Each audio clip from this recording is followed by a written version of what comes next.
Janet Jackson, when I think of you, so all over the country, states are laxing, and even the CDC has given instructions saying that if you're fully vaccinated, not only do you not have to wear a mask inside, you don't have to wear one outside, inside.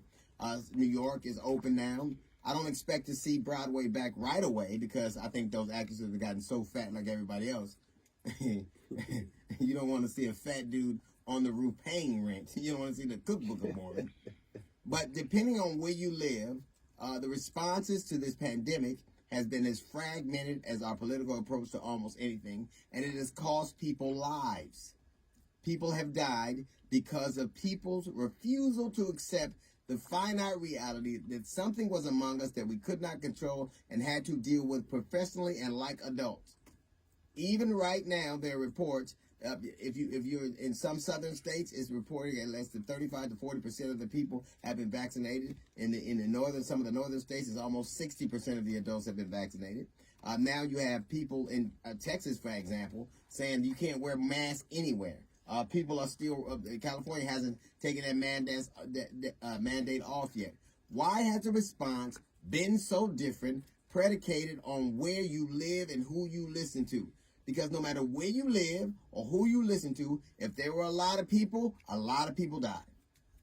Millions and millions and millions of Americans were sickened, and almost 600,000 died, and some people accepted that as a finite reality, and some people didn't. You are no longer the greatest nation on the face of the earth when you cannot even argue, when there's a thing, when we argue about a finite reality, something that is real. It is in our midst, and it needed to be dealt with, and needs to be dealt with professionally. It takes concentration from local governments and federal governments combined to deal with this thing.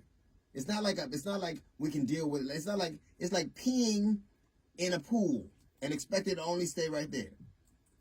Depending on where you live, right now in America, Governor Newsom is threatened to be recalled because he had dinner, but the people who are running against him want to reelect a president who not only started an insurrection, but whose vacancy in the presidency killed hundreds of thousands of people.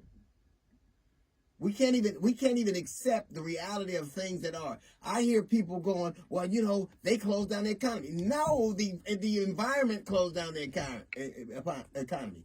There was a disease that was killing people and wreaked havoc. It wasn't an individual. It took people, United Nations, to really decide, United States of America, to really decide to deal with it and tap it. Imagine had we had a united, concerted effort. Imagine what would have happened. Imagine the people that would be alive right now. Imagine the things that wouldn't have happened. Now, even now, people are still dealing with the fallout from this. There are jobs and businesses that will never come back. People will be probably dealing with the physical results of this for a long time. Resources strained to the max. Nerves frayed, but why did it happen? Why is our perspective of this virus a reality very dependent on where we live and who we listen to?